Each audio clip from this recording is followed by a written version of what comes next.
Why is it that you can throw a ball for your dog 100 times, and they'll chase it every single time with the same wild enthusiasm?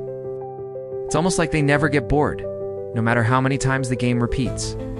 This obsession with fetch has puzzled dog owners for centuries. Some say it's instinct, others argue it's training, but the truth is far deeper than either. When a dog's eyes lock onto that ball, something primal awakens inside them. They aren't just running, they're fulfilling an ancient drive. It has been hardwired into their DNA for thousands of years. Dogs didn't always play fetch with humans. Their ancestors, wolves, survived through hunting, chasing, and retrieving prey. This hunting instinct, buried deep in a dog's biology, is exactly what fuels their love for the game. Fetch is essentially a safe, controlled simulation of the hunt. When the ball flies through the air, your dog's mind doesn't just see a toy. It sees the thrill of the chase. That thrill is addictive. But here's where it gets even more fascinating. It's not every dog loves fetch. Some breeds were specifically bred to retrieve, while others were bred for guarding, herding, or companionship. Retrievers, for example, have centuries of selective breeding behind them, reinforcing their natural instinct to chase and return. That's why a Labrador can play fetch for hours, while a Bulldog may barely look at the ball. Genetics, it turns out, decides a lot about whether fetch is fun or boring. The act of chasing taps into prey drive, the instinctive urge to chase moving objects. This is why fetch can be so stimulating for dogs. The moment the ball leaves your hand, your dog's senses sharpen, adrenaline spikes, and instinct takes over. They don't think about whether they'll catch it, they just go. And every time they do, their brain rewards them with a rush of feel-good chemicals that keep them coming back for more. Scientists have even studied how fetch affects a dog's brain. The act of running after a ball activates areas associated with pleasure and reward. In fact, the brain releases dopamine, the same chemical linked to human joy and addiction. This means fetch isn't just fun, it's literally a biological reward system firing off inside your dog's mind. That wagging tail isn't just excitement, it's their body's way of saying, "This feels amazing, let's do it again." But the game doesn't stop at instinct and chemicals. Fetch also strengthens the bond between dogs and humans. When your dog brings the ball back, they're not just completing the game, they're connecting with you. This shared activity builds trust, communication, and emotional closeness. In their world, returning the ball is a form of cooperation, and your praise is the ultimate reward. The game is more than fun, it's relationship building at its core. Interestingly, some dogs don't naturally bring the ball back. This might seem like stubbornness, but it actually reveals something important. For a dog, the thrill is in the chase, not always the return. Bringing the ball back is a learned behavior, reinforced by positive feedback. Over time, dogs associate the act of returning with more play, more praise, and more joy. What starts as instinct evolves into a shared ritual between dog and human, and yet, fetch can also spark frustration. Some dogs become so obsessed with the game that they can't stop, even when exhausted. Their prey drive overrides their body's need for rest, which can lead to injury or stress. In these cases, it's the human's responsibility to set boundaries. What feels like harmless fun could actually push a dog past its healthy limits. There's also a surprising difference in how dogs perceive fetch depending on the object.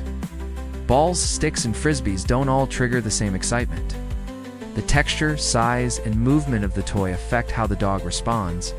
Some prefer the unpredictable bounce of a tennis ball, while others love the glide of a frisbee. Each variation sparks different parts of their instinct, proving that fetch isn't just one game, it's many games hidden inside one simple act. One of the most overlooked aspects of fetch is problem solving. To humans, it looks like simple running and grabbing. But to dogs, each throw is a challenge. They calculate trajectory, speed, and distance, adjusting mid-run to catch or intercept the ball. This mental stimulation is just as rewarding as the physical chase. Fetch keeps their brains sharp while giving their bodies the workout they crave. So why do some dogs never get tired of fetch, while others lose interest quickly? The answer lies in personality. Some dogs thrive on repetition and predictability, finding comfort in the routine. Others crave novelty and get bored when the game feels too familiar. Knowing your dog's personality can make all the difference in how enjoyable fetch becomes for both of you.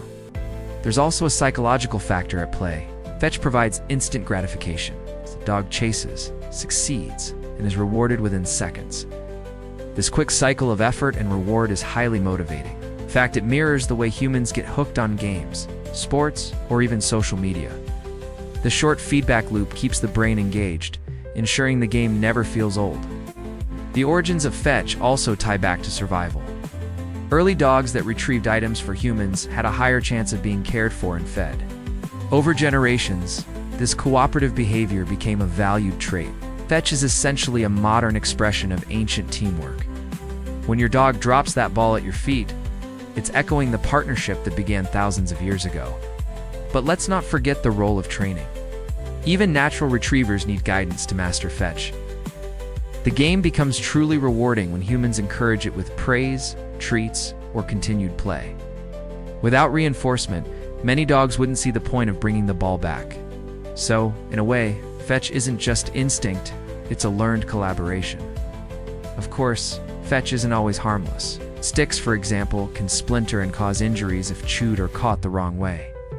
Overexertion during long sessions can damage joints or muscles, especially in young or older dogs. These risks remind us that even simple games carry responsibilities. Loving your dog means knowing when to stop the fun before it turns dangerous. Despite these concerns, fetch remains one of the most universal games between dogs and humans. It's simple, portable, and requires no language, just a throw and a chase. It doesn't matter if you're in a backyard, a park, or a beach. The joy of the game is universal, transcending cultures, breeds, and generations. Even within families, fetch becomes a bonding tradition. Children, parents, and dogs all take part, creating memories that last a lifetime. The game is both instinct and joy. For humans, it's a reminder of the loyalty, energy, and unconditional love dogs bring to our lives. A single ball toss carries more meaning than most people realize. And let's not forget how fetch benefits humans too. Watching a dog play brings laughter, relaxation, and emotional relief. The game becomes a form of therapy, reminding us to live in the moment, just as our dogs do. Fetch teaches us that happiness can come from the simplest actions repeated with enthusiasm. So why do dogs love fetch so much? It's not one answer, it's all of them. It's instinct, evolution, biology, bonding, and joy, all combine into one simple act. What looks like a game is actually a profound expression of what it means to be a dog. Fetch isn't just running after a ball, it's running after happiness itself. The next time your dog drops a slobbery tennis ball at your feet, don't see it as just a game. See it as a living reminder of the ancient bond between species. In that moment, your dog isn't just playing, it's showing trust, joy, and the deepest kind of love. Fetch is more than fun. It's proof of the extraordinary connection we share with man's best friend.